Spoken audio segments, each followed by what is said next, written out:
Hello friends, welcome to my channel. ये book है the greatness guide. Writer है Robin Sharma. ये इस बुक का 8th एपिसोड है। टॉपिक है लर्निंग और डिकेइंग। राइटर कहते हैं कि क्या आप जवान बना रहना चाहते हैं? तो आपका आंसर होगा ऑफ कोर्स यस। तो सुनिए राइटर क्या कहते हैं। वो कहते हैं कि there is a cure for ageing that no one talks about. इस क्योर के बारे में पहले अभी तक आपको किसी ने नहीं बताया होगा।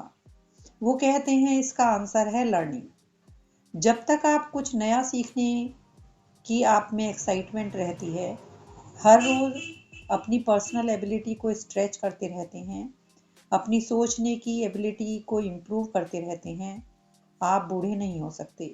एजिंग का सबसे मुख्य कारण होता है बेहतर बनना छोड़ देना, क्यूरियोसिटी को छोड़ देना।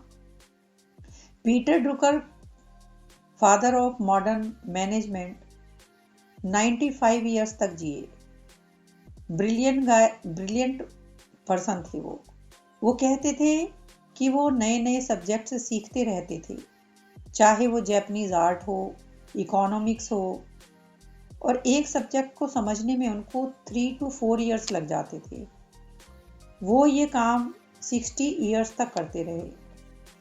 Nobel prize winner Shimon Peres कहते हैं, if you eat 3 times a day you will be fed, but if you read 3 times a day you will be wise। तो काफ़ी लोग ऐसे होते हैं दुनिया में जो बुक्स कभी पढ़ते ही नहीं हैं। एक बार स्कूल फिनिश करने के बाद वो बुक्स पढ़ना छोड़ देते हैं। अनबिलीवेबल। ज़्यादातर लोग टीवी देखना ही पसंद करते हैं और नई इंसाइट के लिए अपना माइंड बंद कर लेते हैं।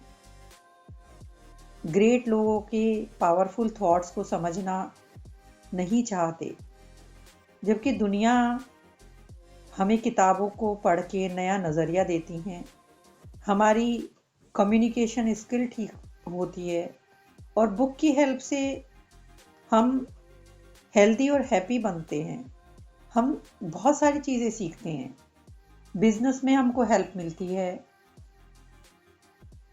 राइटर कहते हैं कि never leave home without a book in your hand. There is a cure for ageing that no one talks about. It's called learning. Writer कहते हैं कि इनोवेट करते रहिए, अपने लिए नई चीज़ों को पॉसिबल बनाते रहिए। जो चीज़ें दूसरों के लिए इम्पॉसिबल हैं उनको डेयर होकर फेस कीजिए। लाइफ में, वर्क में, घर में, रिलेशनशिप में इनोवेट करते रहिए। Innovate in the way you run your life. जिस तरह से आप दुनिया को देखते हैं उसको इनोवेट कीजिए, क्योंकि स्टेगनेंट होने का मतलब है to begin to die. Growth, evolution, reinvention life को सस्टेन करती हैं। Sure it can be scary, लेकिन क्या आप हमेशा फियर में रहना पसंद करोगे? अपनी लाइफ का यूं ही स्मॉल प्ले चलने दोगे? इसमें कोई भी अच्छाई नजर नहीं आती कि आप आज भी वही चीजें कर रहे हैं जो कल करते थे।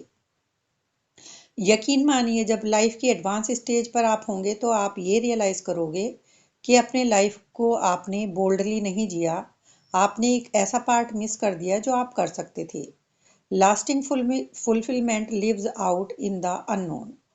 Of course, the more you innovate and refuse to be bound by the chains of complacency, the more you will fail।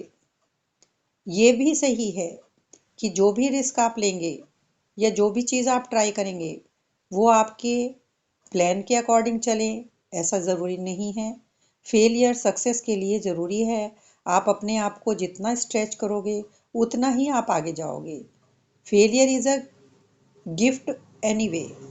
ये फेलियर आपको आपके ड्रीम्स के क्लोज ले जाएगा। इक्विप्ड विद मोर नॉलेज, आप और ज़्यादा टफ बन जाएंगे और ज़्यादा प्रिपेयर्ड होंगे। Success and failure go hand in hand, they are business partners. लेकिन जो लोग इनोवेट नहीं करते वो पिछड़ जाते हैं। रिस्क लें और सेम ही चीज़ बार बार ना करें। Keep challenging yourself to think better, do better and be better. हमेशा अपने सामने अपनी लिमिटेशंस को कन्फ्रंट कीजिए। Refuse to be average, stand for what is best, committed to being breathtakingly great in all you do. और आप वो बन जाएंगे जो आप सोचते थे।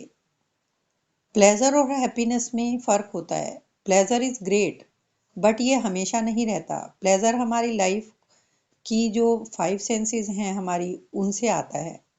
अच्छा खाना, अच्छी वाइन, अच्छी कार। लेकिन राइटर कहते हैं इन चीज़ों में कोई बुराई नहीं है, ये लाइफ के एक्सपीरियंस को बेहतर बनाती हैं, but they are fleeting. Pleasure आता है बाहरी चीज़ों से और हैप्पीनेस आती है अंदरूनी चीज़ों से। Happiness is the DNA of pleasure. Happiness आप खुद क्रिएट करते हो बाय चॉइस। ये आपका डिसीजन है, ये आपका एक्ट ऑफ विल है। लोग तब भी खुश रह सकते हैं जब वो पेन में हैं, when they are facing adversity.